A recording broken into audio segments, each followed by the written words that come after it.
अस्सलाम वालेकुम foodies and welcome to our channel chop chop. आज हम बनाने जा रहे हैं इंडियन सब कॉन्टिनेंट की एक और लजीज़ और हर लजीज़ डिश शाही कोरमा।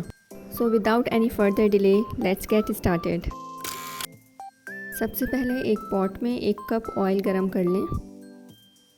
फिर 1 तेज़पत्ता, 1 टुकड़ा दालचीनी का, 1 बड़ी इलायची, 4 छोटी इलायची, 4 लौंग, 10 साबुत काली मिर्चें और हाफ़ टी स्पून काला ज़ीरा डाल के अच्छे से सौते कर लें। फिर इसमें 1 चॉप्ड प्याज बादामी रंग का हो जाने तक फ्राई करें। अब इसमें 1 किलो चिकन शामिल करके इतना पकाएं कि वो लाइट ब्राउन कलर की हो जाए। थोड़ी थोड़ी देर में चम्मच हिलाते रहें ताकि चिकन नीचे ना लगे। अब 1.5 टेबलस्पून पिसा हुआ लहसुन डालकर इसको भूनें। 5 मिनट भून लेने के बाद अब इसमें मैंने 4 टेबलस्पून ऑफ दही शामिल कर दिया है।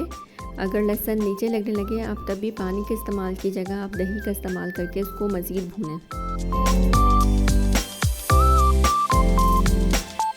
जब ऑयल ऊपर आ जाए फिर इसमें बाकी की स्पाइसेस शामिल कर दें, जिसमें 1 टेबलस्पून पिसी हुई लाल मिर्च, 1 टेबलस्पून धनिया पाउडर, 1 टेबलस्पून कश्मीरी लाल मिर्च, 1 टीस्पून नमक, 1 टीस्पून ज़ीरा पाउडर है। 2 मिनट पकाएं और फिर इसमें 1 कप दही शामिल कर दें। इसको मीडियम टू लो फ्लेम पर अच्छी तरह से भूनें।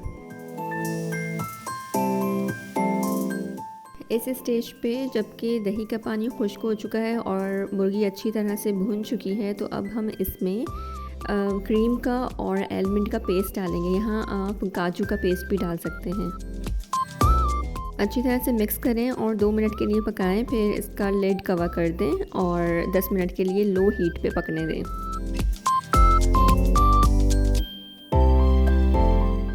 दस मिनट हो चुके हैं। अब हम इसमें फाइनली चॉप्ड अदरक ऐड कर देंगे और 1 कप ब्राउन प्याज जो हमने पहले से फ्राई करके रखी थी उसको ऐड कर देंगे।